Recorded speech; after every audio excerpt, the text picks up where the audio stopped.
Olá, tudo bem? Bem-vindo ao nosso canal Viver de Renda. Se inscreva no canal, deixe seu like e compartilhe com os amigos. Nos acompanhe também no Instagram Viver de Renda Canal e no nosso novo canal aqui no YouTube, o Café com Ações. Meu nome é Clóvis Faleiro, sou formado em administração de empresas, consultor na área empresarial e invisto desde 2006 na Bolsa. Criamos o Viver de Renda para compartilhar com vocês as minhas histórias, as lições que eu aprendi, as coisas que eu fiz que deram certo, que deram errado, o meu modo de ver o mundo das finanças e o mundo corporativo. Espero que o conteúdo seja útil. Se for, deixe seu like e compartilhe com os amigos. Ajude o canal a crescer e vamos fazer uma corrente do bem e beneficiar mais e mais pessoas a cada dia. Inicio o vídeo de hoje com uma reflexão do escritor alemão Goethe. Ele diz o seguinte: desejar não basta, é preciso também fazer. Portanto, isso é fundamental para que a gente entenda que o sucesso ele não é obra do acaso, ele é obra do esforço, do trabalho, da disciplina, do desejo, mas não basta apenas desejar, né? É preciso também fazer, como disse o Goethe. Então, precisamos ter essa coisa de forma muito clara na nossa mente, porque a cada dia nós fazemos escolhas e nós somos produto das nossas escolhas. Somos as nossas escolhas. Então, vamos fazer as escolhas certas, dia após dia, e construir o futuro que a gente deseja, porque o futuro será resultado do somatório das decisões que nós tomarmos no presente. É assim que a coisa funciona. Foi isso que eu aprendi ao longo da minha vida e é isso que eu estou tentando passar para vocês aqui. Não existe passes de mágica, não existe lances mirabolantes, não existe atalho para a riqueza. O processo de construção de riqueza é um processo que leva tempo, não é da noite para o dia. É necessário disciplina, foco, concentração, preparo, né? Então tudo isso ajuda você a chegar lá, mas é o dia a dia, é o dia a dia, é o foco, é o trabalho, a disciplina.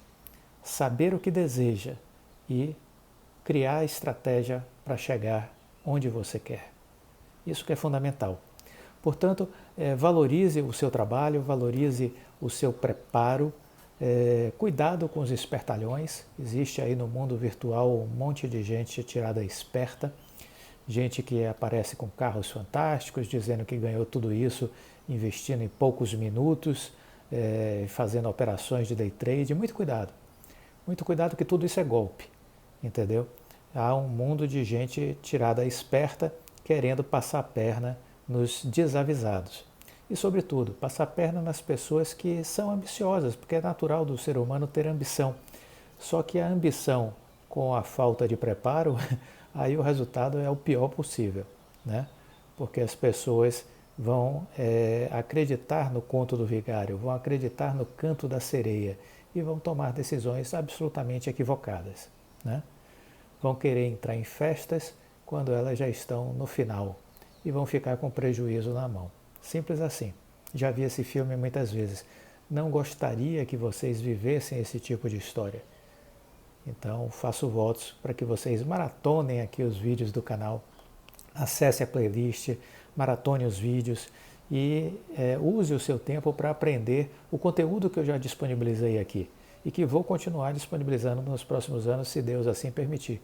Então, utilize o seu tempo de forma inteligente, né? Use ele para aprender, para adquirir conhecimentos.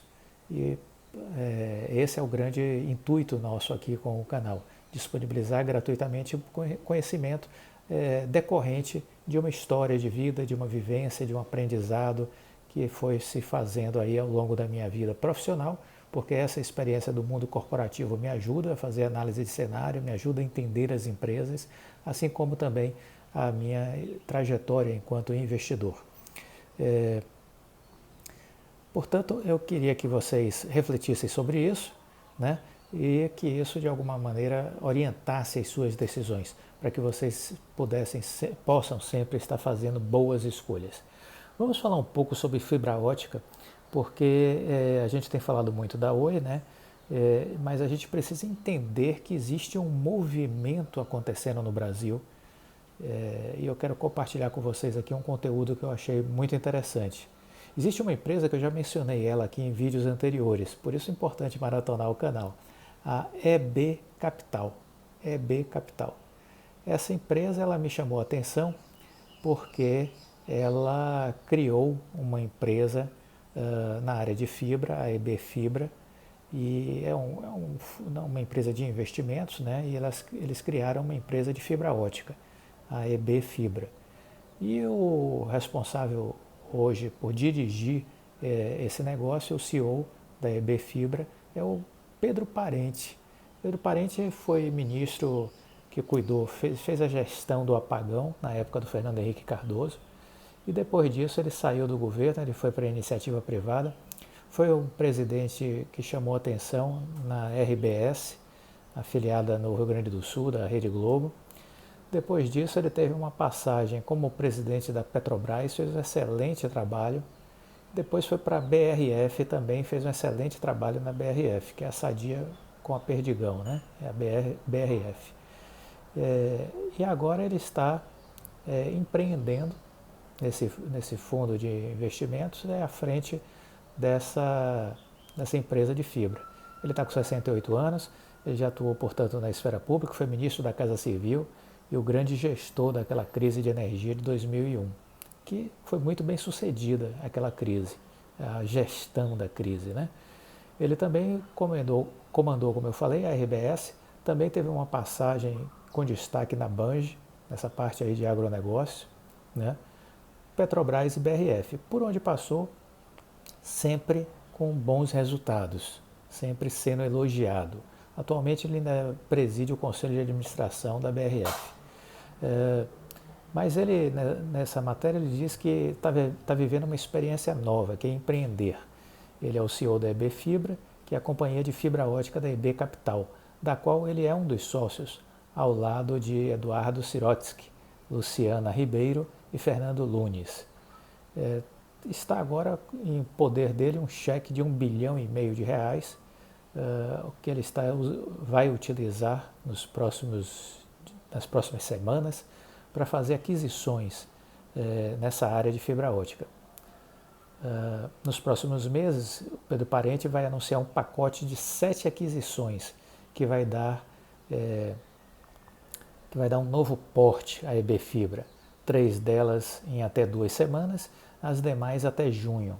Com essas aquisições vamos alcançar 1 milhão de assinantes na área de fibra ótica. 1 milhão de assinantes. E vamos ter uma receita até o fim de 2021 de R$1 bilhão.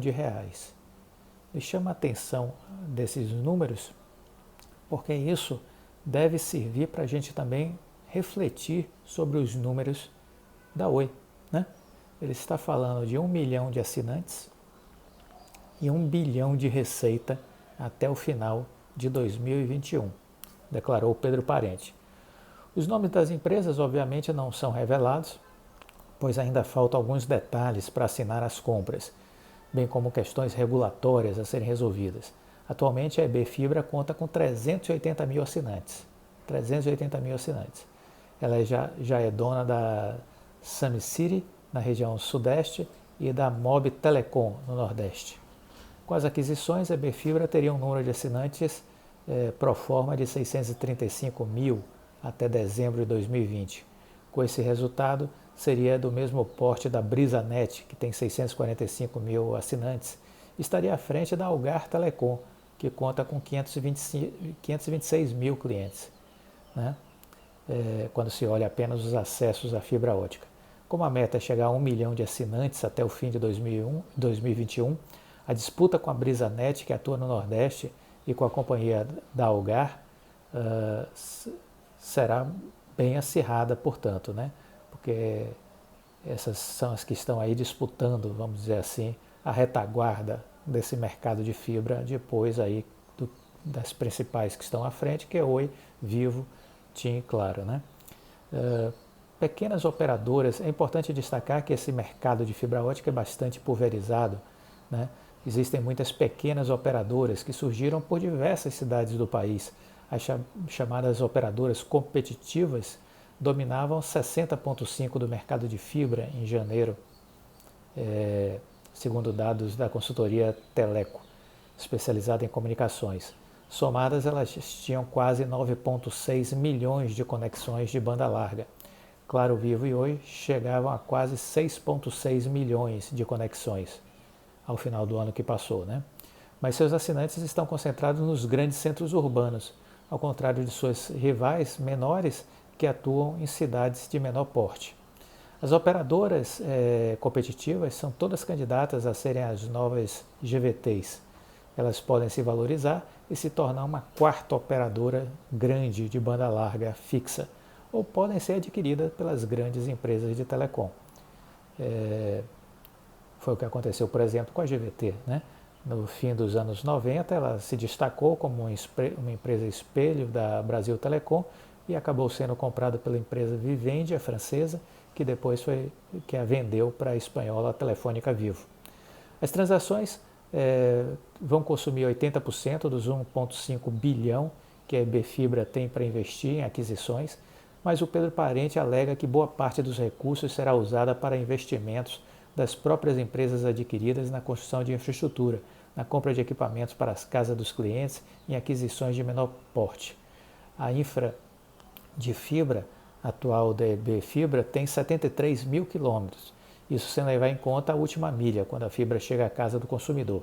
Pedro Parente acrescenta que as aquisições estão sendo feitas sem a necessidade de se endividar. Temos a oportunidade de melhorar o projeto com alavancagem. Com as aquisições que deve anunciar, a EB Fibra passará a atuar em 18 estados brasileiros. Só não terá presença no Rio Grande do Sul e Santa Catarina, no sul, em Mato Grosso, no centro-oeste, no Amazonas, Acre, Rondônia, Roraima e Amapá, na região norte. A ideia é que a EB Fibra funcione como uma holding e as marcas adquiridas sejam independentes, que tenham atuações regionais. A Suncity fica responsável pelo Sudeste, a Mob Telecom pelo Nordeste. Uma das recentes aquisições cuidará do Sul. A presença, por enquanto, será apenas no Paraná. Para ajudá-lo nessa missão, Pedro Parente conta com Felipe Matsunaga, responsável pela área de MA, e com Mariano De Beer, que atua na supervisão de provedores adquiridos. Ex-presidente da Microsoft no Brasil, De Beer é um executivo reconhecido no setor de telecomunicações, onde atuou como CEO da Telefônica Brasil de 2010 a 2011.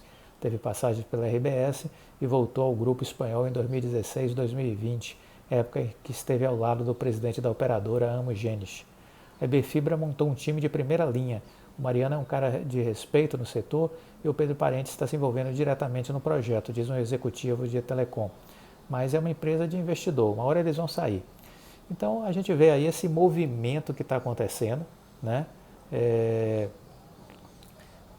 Além da EB Capital, né, com a EB Fibra, a gente tem aí a Vero, que também possui aí em torno de 339 mil assinantes, uma empresa também construída pela empresa de investimentos a 20 Partners, né, que é um modelo bem parecido às duas empresas. E são empresas de investimentos, ou seja, é o que foi pontuado aqui na matéria, né? Em algum momento eles vão sair, eles estão criando um player, estão tentando dar uma escala, uma estrutura mais robusta para valorizar o investimento, e a partir do momento que isso tiver num valor muito mais, vamos dizer assim, interessante para os sócios investidores, provavelmente eles aí vão fazer a venda dessas empresas. É o que a gente vê como um futuro aí, tanto para a EB Fibra como para a Vero, né? E óbvio, né? As empresas que estão pensando em crescer, das grandes, né, estarão sempre olhando para essas empresas que começam a deixar de ser pequenas e começam a ficar um pouco mais, vamos dizer assim, próximos de uma empresa média, de médio porte, e isso sempre acaba se tornando uma opção para um crescimento mais acelerado, né? Lembremos que a Oi continua em negociação com o BTG, com os fundos de investimento do BTG e com a Globinet, e que numa eventual operação que envolverá valores acima de 20 bilhões de reais na Infraco, né? Tudo isso com uma liderança, um conselho de administração que será tocado pelo Amo Genis, nós enxergamos aí uma empresa que vai nascer já muito robusta e que vai ter uma sede de expansão mantendo, obviamente, o que já vem sendo feito, né? A Oi vem crescendo já de forma muito acelerada. Basta dizer que em 2020 o negócio de fibra da Oi atingiu 9 milhões de casas passadas, com 2,1 milhões de clientes conectados, e que já vai entrar agora em abril, está entrando agora em abril no mercado de São Paulo, com o plano de ter 400 mil domicílios esse ano e 2 milhões em 2022. Portanto, esses outros players poderão ser uma opção de um crescimento mais acelerado de investimento em aquisição que a Oi poderá fazer no médio prazo. Fiquem com Deus e até a próxima.